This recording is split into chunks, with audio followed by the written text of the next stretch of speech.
Okay, so welcome back. We have the opportunity of spending a little bit of time doing this series called "The Pillars of the Jewish Community," where we're learning a little bit about the inside track, some of the parts of the institutions of our community which perhaps we are used to, we think we know about, and perhaps we don't know necessarily so much about. I'd like to start off by thanking our sponsors this morning who are sponsoring our learning this morning. Sandy and Ed Clark for the Refuah Shlema of Rivka Devorah Bas Alta Chaya Zissel, and the Refuah Shlema of Matla Raza Bas Sarah Fega and Sarah Bula Bas Leah. Be'ezras Hashem, we should see complete refuah Bakara. Amen. We also thank Barbara and Jack Siegel, who are sponsoring in honor of the Yortzeit of Jack's father, Mr. Sigmund Siegel, Alexander Zisha ben Yechiel Halevi.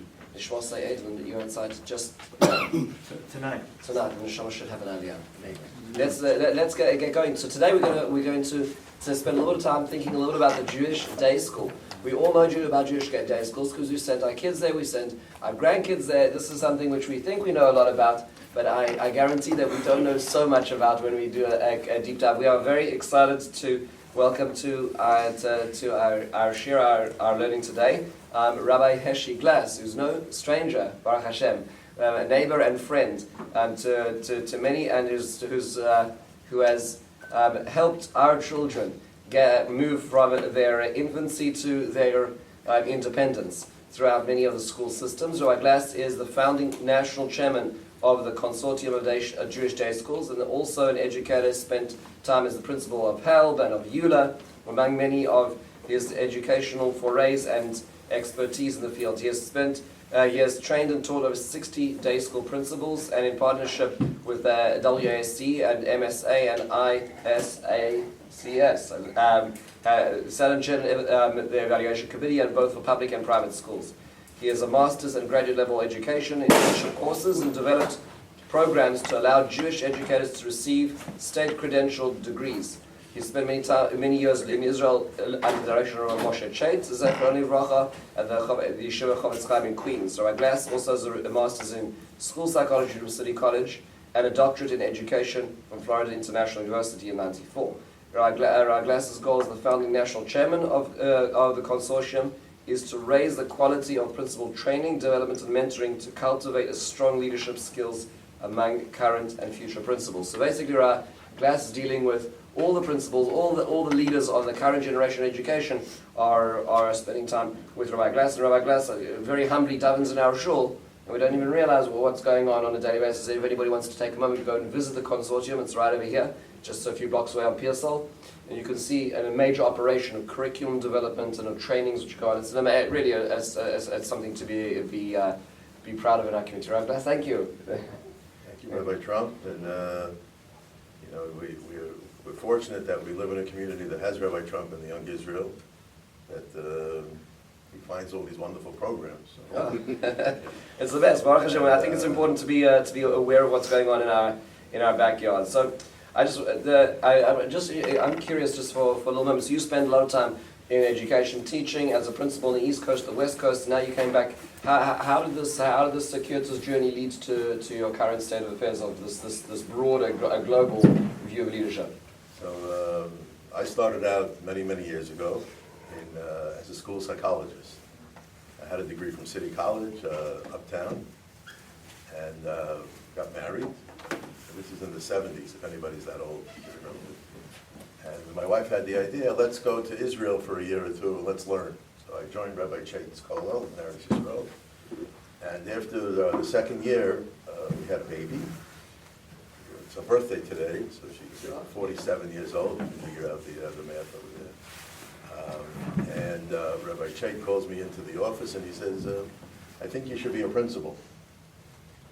So I looked at him and I said, I have a degree in school psychology, I'm going to work for New York City Board of Ed, and I'm done. And live in Flatbush someplace, like on East 13th Street. She says, no, you have to know three things to be a principal.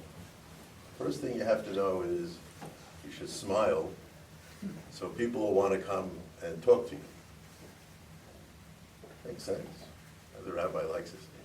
Second thing you should know as a principal is always be aware that you're spending other people's money. this probably saved me in 100 different board meetings. It's not my money, it's the school's money. I guess sometimes you're spending a lot of it. And the third thing, because I teach this now to a lot of younger principals, you're never going to please everybody, so just try to do what's right. And those are three things that got me involved.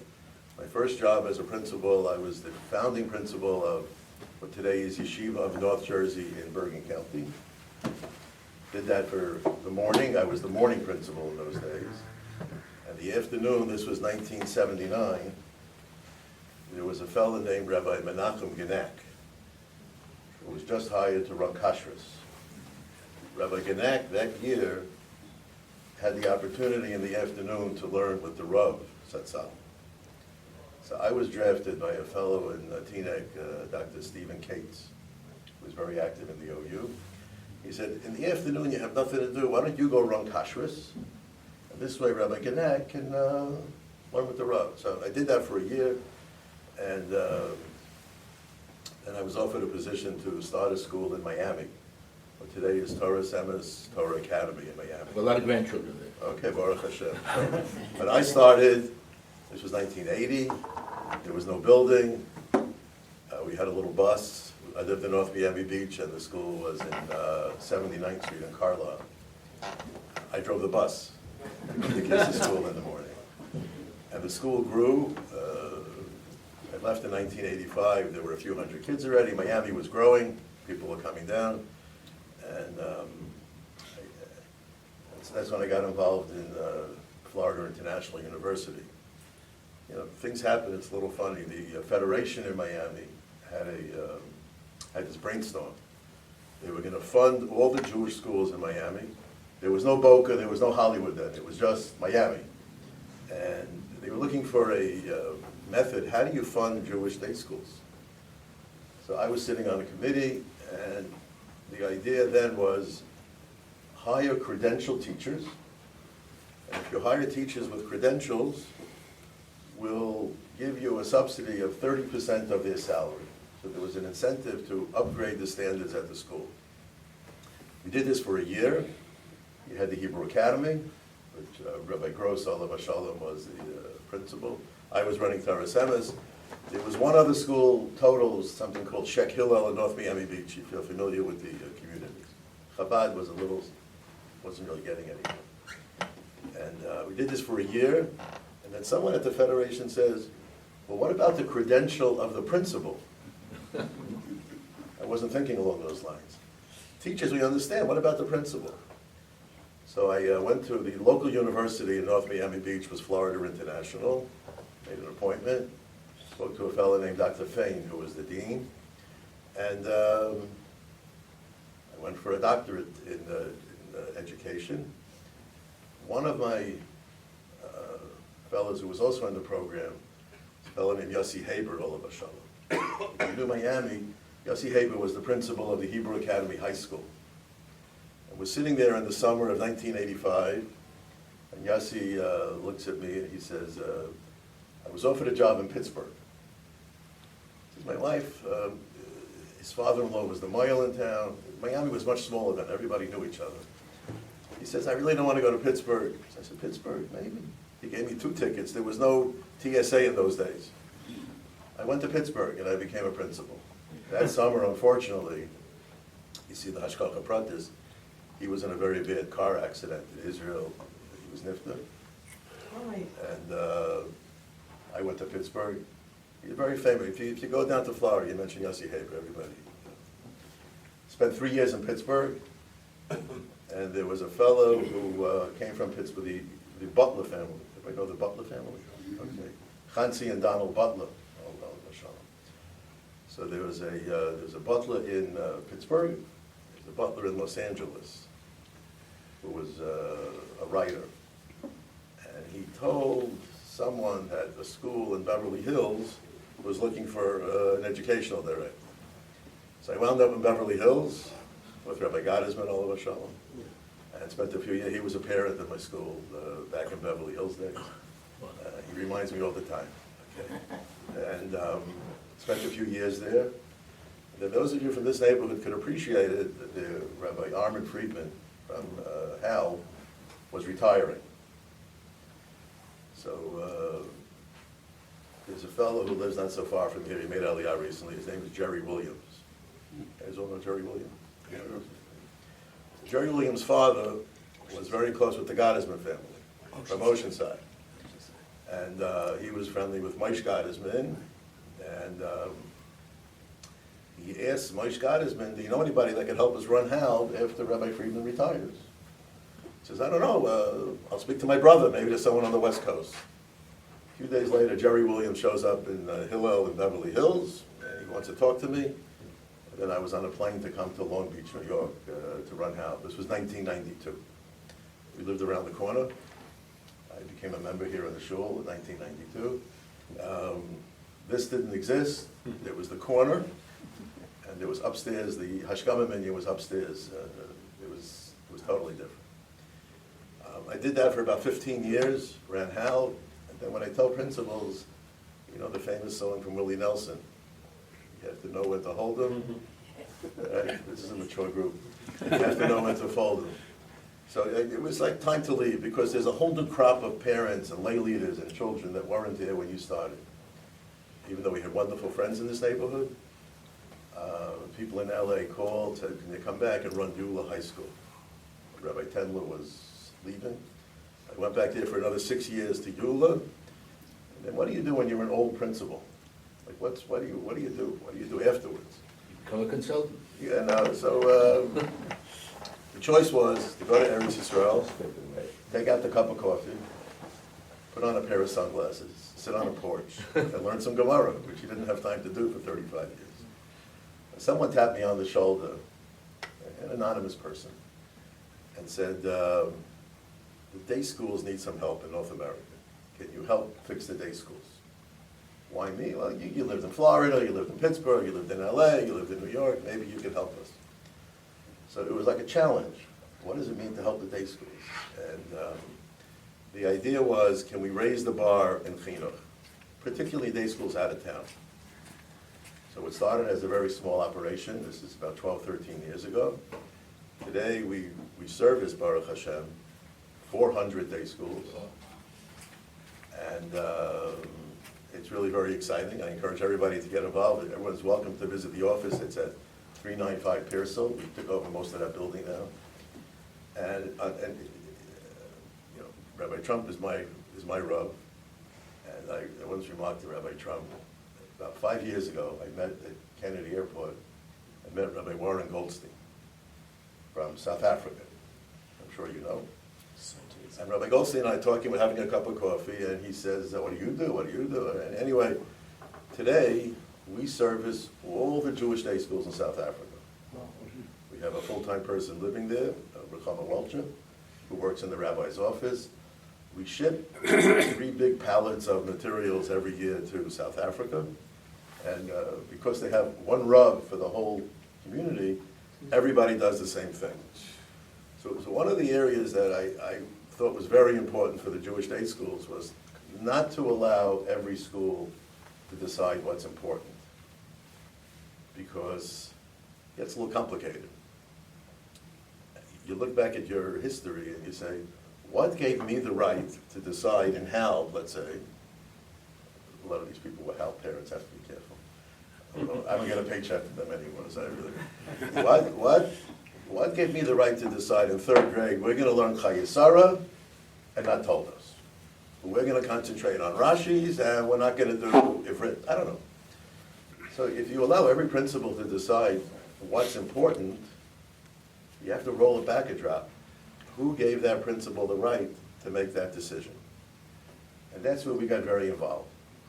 So I decided at the time to go on 2 tracks. One track was principal training, and to get consensus, what should a principal know before running a school? And the second track was to give them materials so that they could do something with it. They can actually have programs. So I was talking to my good friend here, Alan. He has a cousin who runs a day school in Queens. And I spent most of my summer spending time one-on-one with many, many day school principals from across the country. Next week I'll be in Indianapolis at Hastings Hebrew Academy.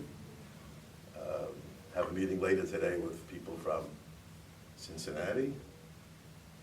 Last week we had a Zoom meeting with some folks from St. Louis. And for me it's exciting. We're trying to work with the schools. What should the standard be at the school? And I thought I would throw in one more quick item. We all live in the 5 towns. It's a wonderful place. The schools here are great. But it's a little bit of a bubble. It's not really what's going on in North America. I need someone to become a principal in Calgary. I need someone to become a principal in Portland. Anybody interested? So the trick is, I think, the last question that I would ask you, what's the greatest hurdle for success? Really, I think we're not developing a pipeline for people to go into Jewish education.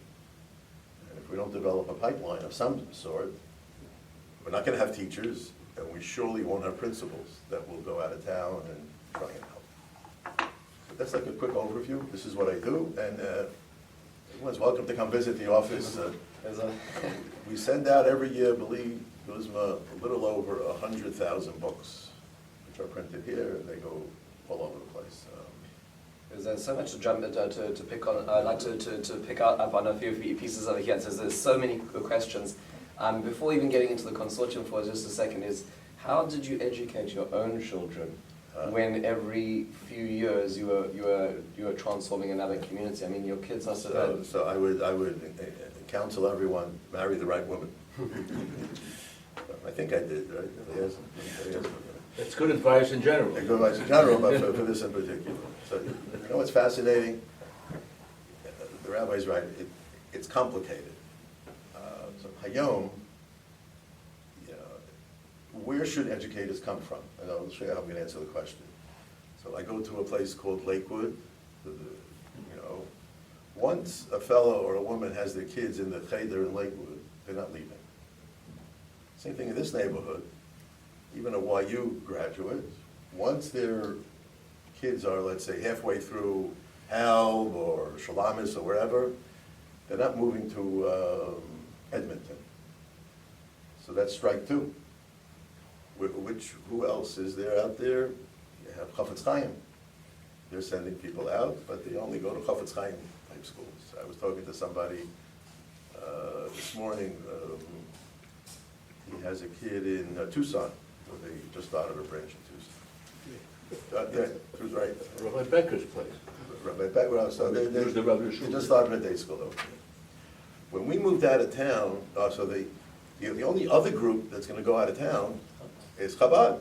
So we work very closely. We have 50 Chabad schools in our network. All right.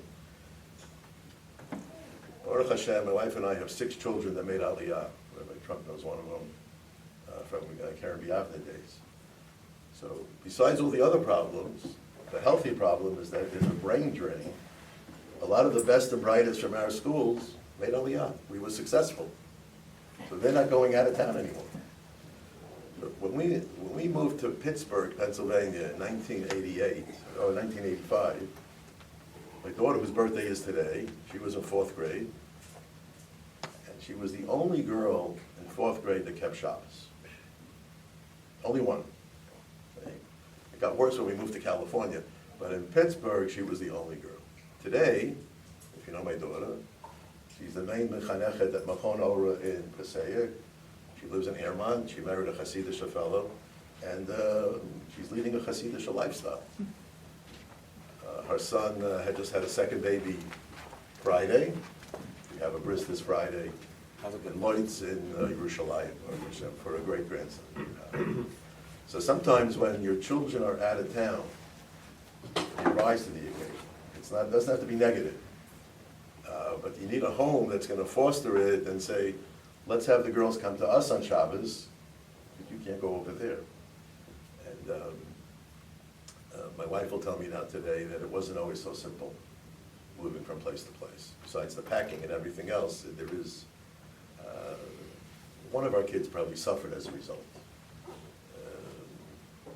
Not physically, but just, if somebody was really entrenched here in hockey, and then you pull them out of it, and you go to some place like, LA does not play hockey.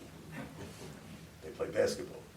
So you have to understand that before you're moving a teenager, like, what's their interest. And you just have to be careful. If we can help with this, if you want to take careers in... It's incredible. It's just the amount of personal sacrifice to... Yeah. So I don't interview a family, a husband or a wife, to move out of town unless they're both in the office. Because you really have to get a handle on what's it going to be like. What's the, how old are the kids, and where does everybody come from? So someone who grew up out of town, it's a little bit easier to send them back. But if someone grows up in this neighborhood, it's not so simple. Or someone growing up today in Lakewood, it's not so simple to move to Calgary. The local Rav in Calgary today, grew up in Calgary, he happened to go to Tells, so his wife is running the school. But we need more people. There's so much to discuss and just such a wealth of information. I wanted to take a step backwards to understanding just the development of the school system. You know, if you look in the Torah never talks about a school system. Torah's description of education is right. The Torah talks about parents. It doesn't talk about schools. So how did this transform into schools? How did we get to where we are today? Right, so I saw the question the rabbi asked after minyan this morning. I went on my phone, and you could ask Google almost anything.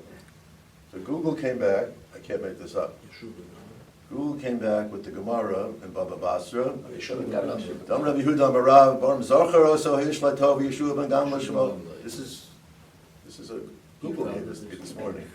So he used the pasuk V'limadatem Osam and V'limadatem Atem. Every father has the responsibility to train their own child. It didn't work after a while, so he made a school system. This fellow Yeshua Ben Gamla. And I was thinking to myself, the current American school system, at least the public school system, was built on something called the factory model. The trick was how many kids can you put in a classroom and facilitate as they go through grade 1 through grade 12, and they learning how to get along with 20 other or 25 other people, and then put them in the factory and make cars or widgets or whatever you got to do. That was the system from the late 1800s and 1900s, the history of the American day schools, American schools. The Jewish schools came along, and I tell this to a lot of people, in the 30s or 40s when we started, or after Yom Ha'atzmaut in 48, there was no Masorah of what a Jewish day school should be. We made it up. There was no real Masorah. Like, how much time should you spend with general studies? And how much time should be Torah studies. So people like my mother, Aleh Shalom, when she was growing up in Williamsburg in the 20s, the girls didn't go, there was no Jewish day school. They went to public school and they had something called Talmud Torah. My father, same age, he was in the first class of Yeshiva Torah V'das, which I think just celebrated like the 103rd year or so. And it was like the Wild West in those days. He showed me a picture of 8th grade graduation. There were 15 guys. 2 of them were gangsters. This was the early days. The day school got a little more organized when people sat down, lay leaders sat down and said, what should this be? And then you had some giants, like Rabbi Armin Friedman was someone who could think this through. How much of the day should be Torah studies and what should be involved in Torah studies? But this is not so long ago. And most schools, the differential today is how much time for Torah studies, how much time for general studies.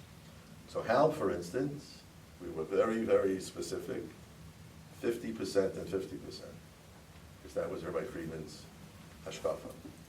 If you go to some cheder somewhere, or you go to a more pluralistic school, the ratio is much, much different. The problem today is the same thing as I mentioned a little while ago. You have to be careful who gives the principal the right to decide how much time and how much effort. So there's a little over 700 day schools in North America. that tell the rabbi interesting statistics is a fellow named Alex Thompson, who wrote a book. He was a JTS professor on Inside the Jewish Day School. And he has a statistic, 83% of all Jewish children living in America today never saw the inside of a Jewish classroom. 17% are in the 700 schools. That includes Satmar and Bubba and Lakewood and all these places which are bubbles. But when you go a little bit out of town, most kids are not in a Jewish day school. And I think part of what we have to do, we have to run better schools so people will want to be here. It was very disheartening when I was in Pittsburgh a long time ago, and you're talking to a family, you're thinking about the Jewish day school, and invariably they say, oh, there's excellent public schools in Pittsburgh. Why don't people say there's excellent private Jewish day schools in Pittsburgh? We have to learn how to market it and present a much better product if we really want to get more kids in. And I don't think today, and it was one of the questions about the finance, I don't think it's the money. B'li ayin hara, we live in a neighborhood where there is money. I travel a lot around the country. There is money in North America. There are many organizations that we work with. I spent the Shabbos a few weeks ago at the Zone at URA. URA funds tuitions out of town in a lot of schools. There's something called Chinuch Yehudi, who takes Israeli children from public school to the day school. And they pay all the tuitions. It's not a problem. But to convince a parent that Hebrew Academy of, I don't know, Tucson is as good as the public school, that's a stretch. And I think part of it is training of the principals, how they can show we have a quality program. So let's do a bit to both of those as well. So you talked about the booklets that the consortium sends out. I was actually had the opportunity of visiting Rabbi Glass and seeing the print shop and seeing what's going on over there. So it's not just the booklets; it's standardizing the curriculum, which is an incredible thing. So like I've seen how that on so many subjects that every grade will be up to a certain and it's being measured on a certain matrix, so that if you change from school to school, we're in the same. What subjects has been covered yet, just to get a sense of what's been done? So we developed something called the JSAT, Jewish Standard Achievement Test. People are usually familiar with General Studies Achievement Test, math, reading. So we developed something for basic Jewish knowledge. We developed something for Chumash skills. Now we're into Navi, Tefillah, which we got very involved in recently. Parsha. Core subjects that should be in every Jewish school. We test every year about 30,000 kids.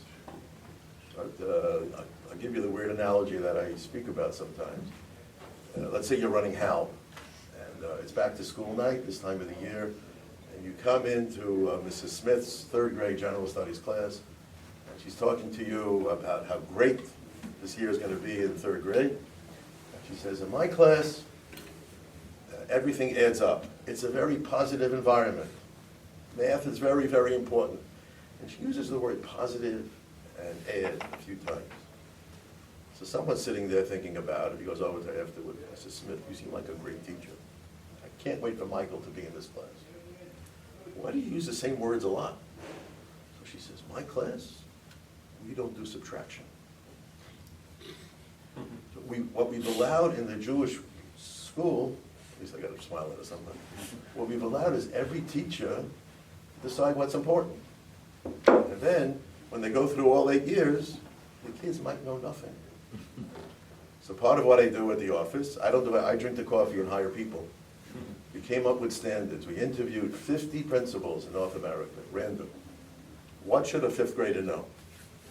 You could ask Mikey about it. What should a fifth grader know? What's important? And we came up with a list of standards. If there was an 80% consistency, it made it into the exam. If not, it wasn't important. So at the end of the day, we sent all the data to Rutgers, to some statistician, and came back, there's a 94% consistency. Which means of those 50 principals, 94% thought it was a value that every kid in the 5th grade should know, you ready? What's the Hebrew date of Yom Kippur? You might say, what's the difference? But if Yom Kippur is the most important day, maybe we should focus on that so that when they walk out into the world, they know something about who they are. So that's just an example. And some principals will say, it's not for me. Okay, so then don't take the test. Okay, what? Fire them. Oh, yeah. So we do a lot of this stuff now. We came up with certain standards for Chumash, Davi, as I mentioned, a lot of other areas. And we're grappling with tefillah, as Rabbi Trump knows. Last year we did a pilot. We were approached by 8 schools in Bergen County. Any of you have children in Bergen County? There are 8 Jewish day schools in Bergen County. They came to us and they said, can you help us get organized? You're talking about schools like YNJ, Mariah, Yeshivat Noam, big schools. So I went there with Rabbi Yemen, and we worked with them on a tefillah project. We took one of our workbooks. It's called Understanding Tefillah. It was written by Rabbi Ya'akov Trump, so an old KBY guy. And we taught the middle school kids a certain bracha in Shemon Esrei. It was a bracha Sim Shalom because of the war and everything else. And we also taught it to the parents that particular week. And we worked, for 1 week, we worked with all 27 rabbis in Bergen County. Everybody bought it. Rabbi Newberger loved this. He was like all over the place. He made a video for us. And now we did it in Norfolk, Virginia, in Ottawa, in Las Vegas. And this coming year, if you have kids in the local schools here, we're doing it with Hal, Hafter. Ready, hold your breath. Yeshiva South Shore, Yeshiva Katana, Tag. Everybody bought into this because I tell people, as Chata'ai ani maskir hayom, when I told you before there's no Masorah for the schools, I've been doing this for 45 years. Probably what we should have started with a long time ago, instead of taking out a chumash and using it as like a textbook, can you translate this word? We should have started with Moda Ani Lefanecha. What's my relationship with Hashem? Who am I?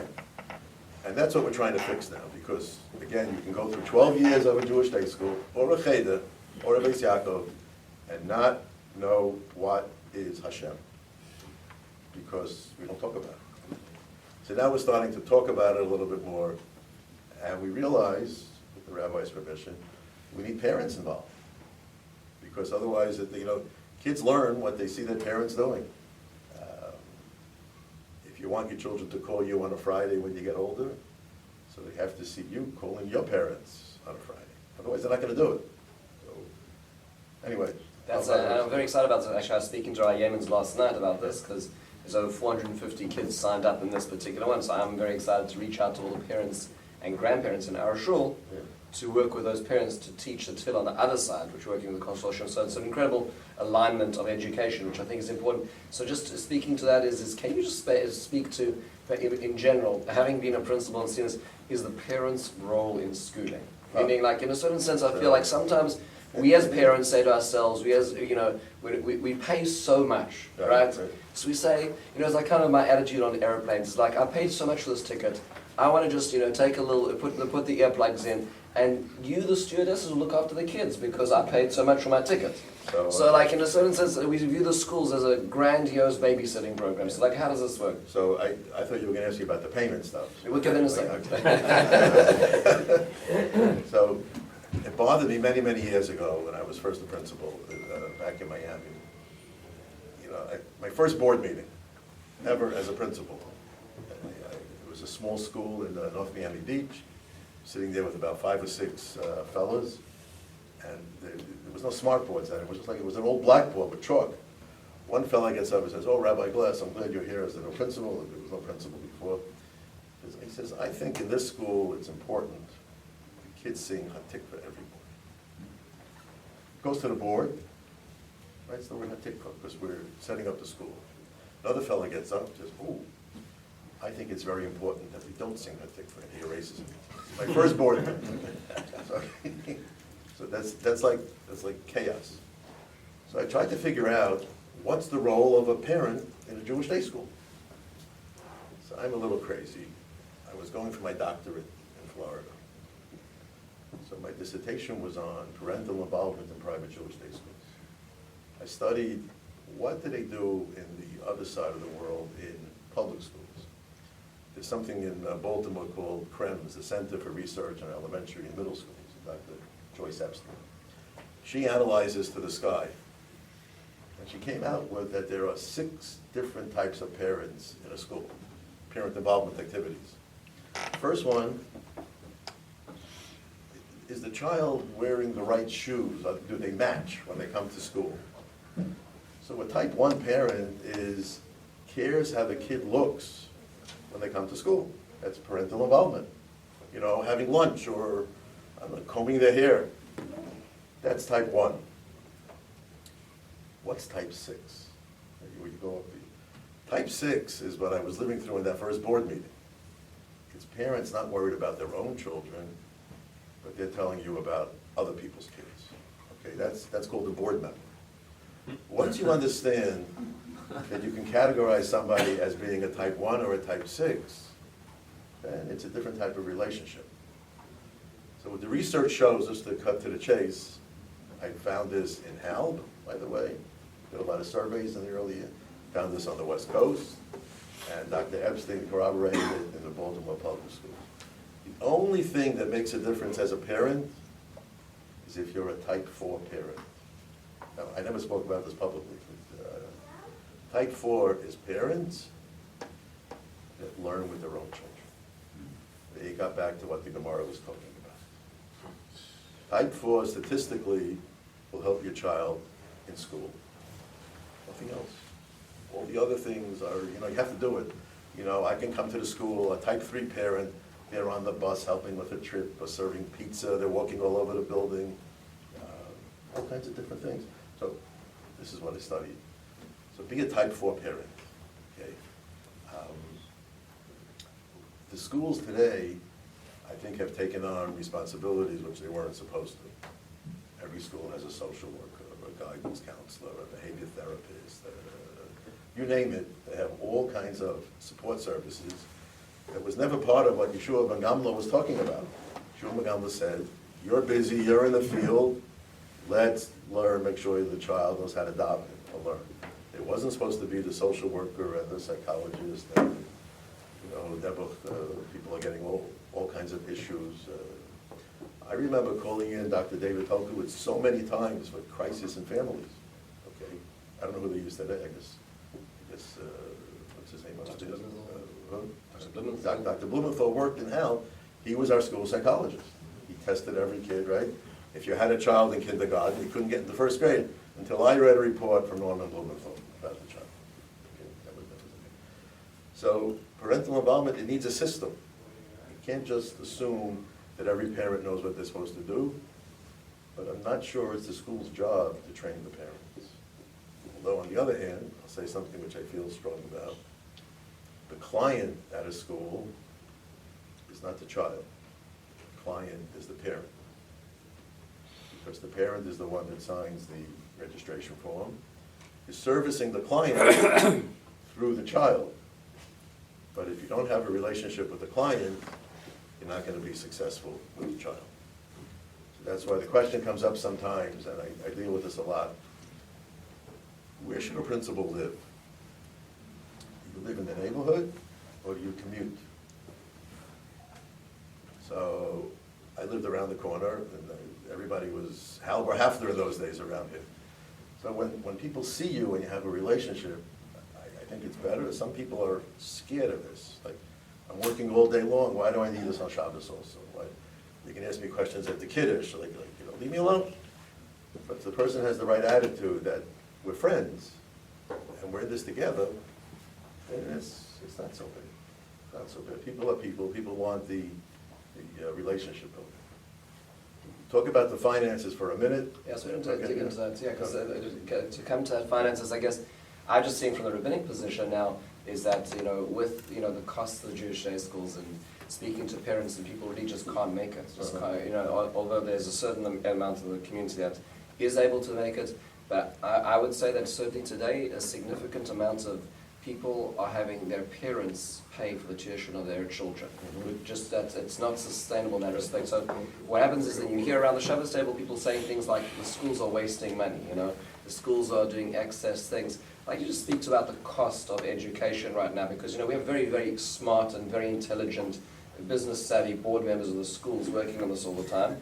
And so this is not, it's about, and I just trying to figure out, from the inside track, where is all this money going? What does it cost to educate a child? So first of all, there's a big difference between an elementary school and a high school. I know in the question you asked about other types of schools. Elementary school, it's more cookie cutter. In third grade, there's a Limudei Kodesh teacher, there's a general studies teacher. You don't have 9 different APs and all kinds of extras and electives and everything else. There are other communities, and if you have kids living in Florida, anybody? I have kids in Boca. Yeah. North Miami.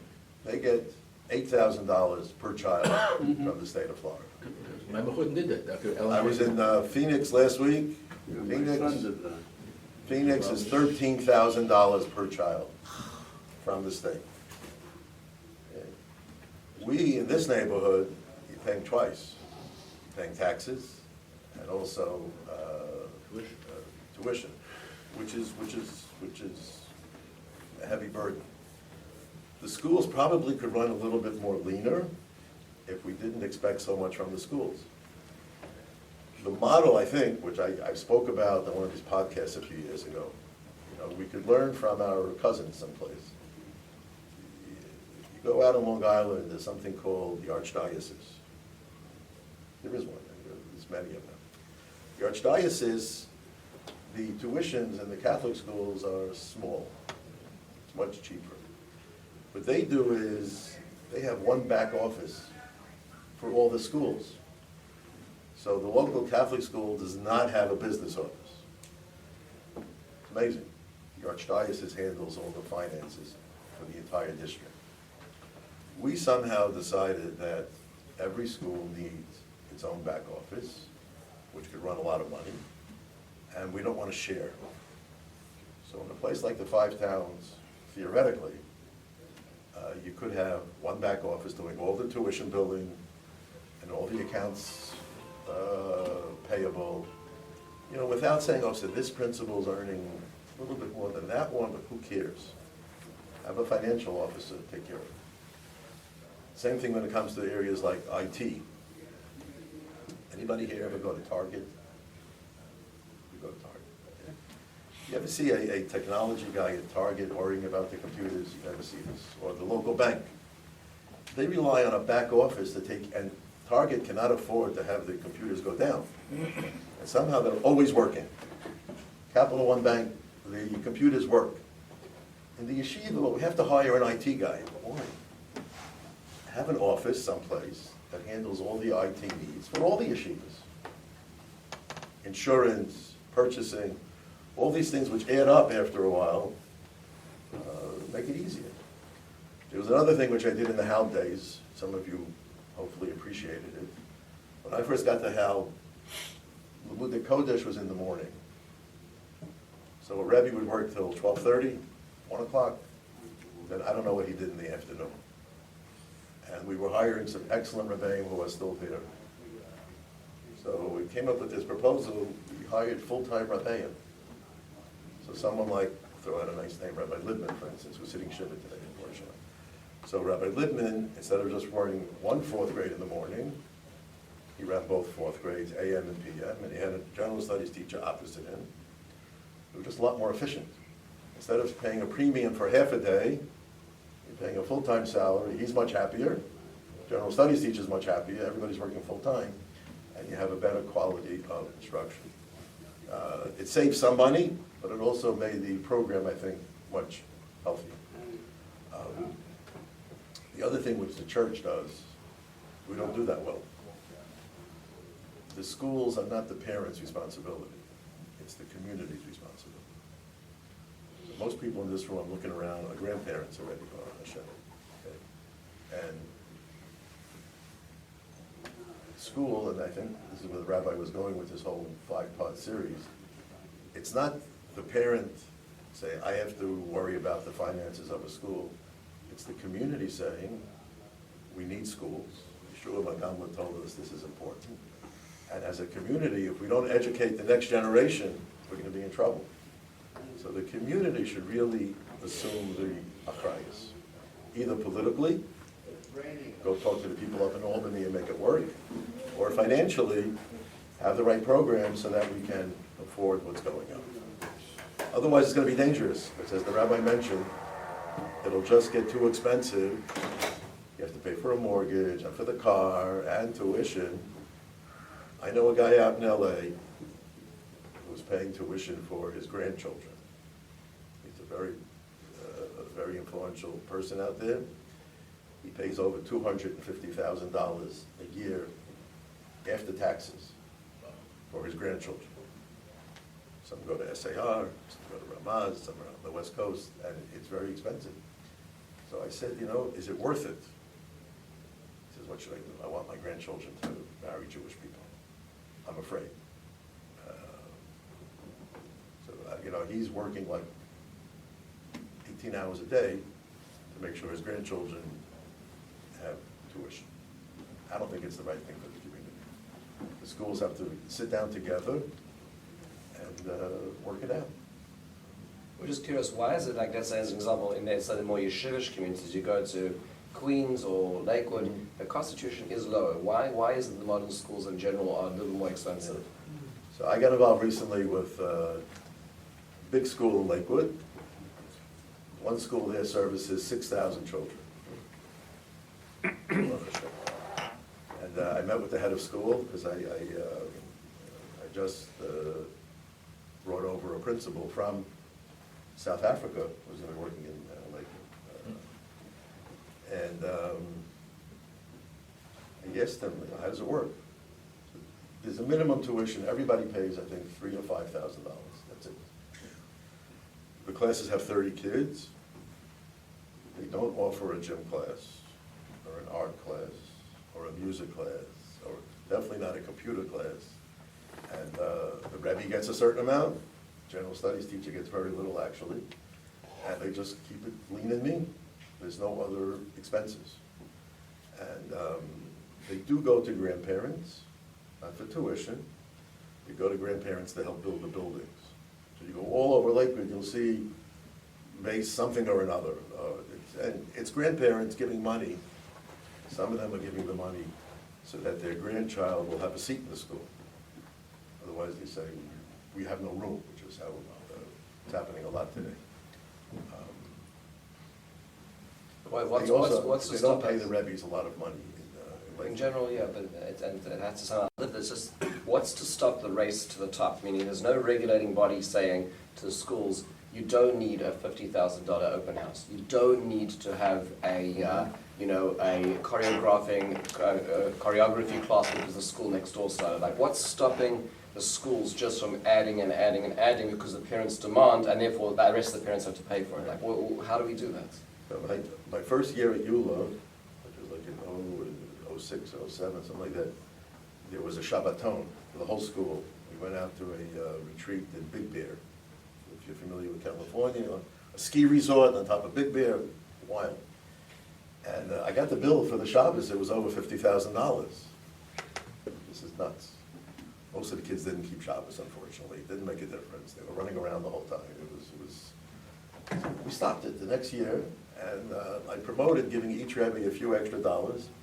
Have the kids come to you for Friday night meal, like 3 or 4 kids at a time. The Rebbe loved it, the Rebbe's wife loved it because she was part of it, and the kids loved it. They felt the connection to the Rebbe, as opposed to sending 200 boys to a mountaintop and not knowing what's going to be. So schools have to think about it a little bit, and when Rabbi Che taught me how to be a principal, the second rule was, you're spending other people's money. And if principals don't appreciate that, then it's wrong. There has to be some sort of accountability, some sort of achrayus. Do you need this type of open house with all kinds of fancy stuff? The answer is no.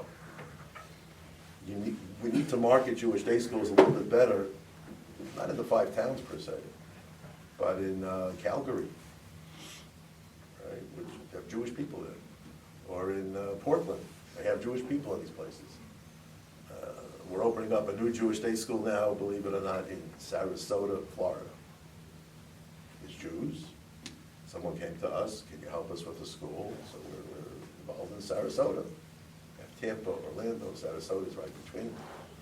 Start a Jewish day school. But it needs startup money, it needs marketing, it needs a whole bunch of stuff. But nothing fancy, just like basic principals have to learn about marketing, or hire a marketing firm. Last year we worked with the OU, kind of on Weishbana heavily, and to do a marketing campaign. We thought after October 7th, with a lot of anti-Semitism in the public schools, it's an opportunity to get kids out of the public schools into the Jewish schools. We did a video, we targeted 5 communities. One was Plainview, where Rabbi Fogel is now. Another community was Portland. Another one was San Diego. And some of it was successful. You know, spend a few $1,000s on a nice marketing campaign, not specific to your school, but in general. What's the difference between a public school and a private Jewish school where Rebecca becomes Rivka? That was the whole movie, you know, where she was hiding her Magen David. And at the end of the movie, when she's in the Jewish school, she takes out her Magen David, and now she's Rivka. That's transformational from where we're coming from.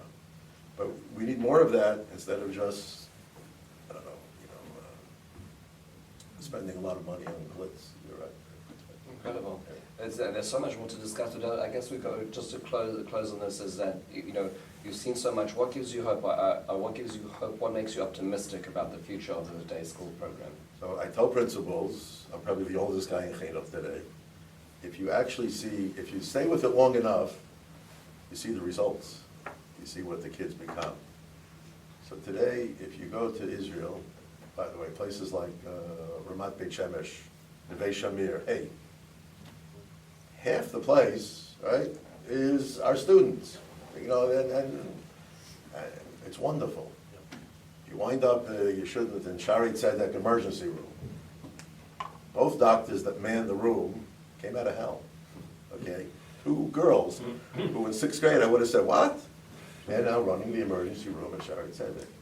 I think the kids have to understand, like what's the potential for them for the future, and to learn how to give back a little bit also to the community. Too many of our kids are just going through the system and they're not being ingrained a little bit. What's your potential? What could you become? They should know that these 2 girls are running the emergency room over there. Wow, you know, they used to be in that classroom over there. So I think the future looks good, but my real concern for the future is the manpower. There's just not enough people that want to do this kind of work. You know anybody? We have a training program for colon in North America today. We have 30 guys. We have something we call the Mora Vad, which was here in the shul when we had the program a few weeks ago. We have 150 women that have banded together in out-of-town schools to bring in more people and to grow. We'd love to bring in more and make it a much more robust profession. If you do it the right way, trust me, your kids will eat, they'll be happy, you'll meet wonderful people. I have no regrets living in this neighborhood for a long time. And what's fascinating, even after I left the neighborhood to go to LA, we moved back because we felt this was home. And one of the earliest encounters I met with Rabbi Trump, I had a Shiloh. We were living on Broadway yet. One of my kids put up a hammock between 2 trees outside my house. So I wasn't sure, Shabbos. Rabbi Trump came running over, he looked at the hammock, you know, I gave him psak. This is a Rav. It's not just, you know, a phone call, you know, let's take a look at it.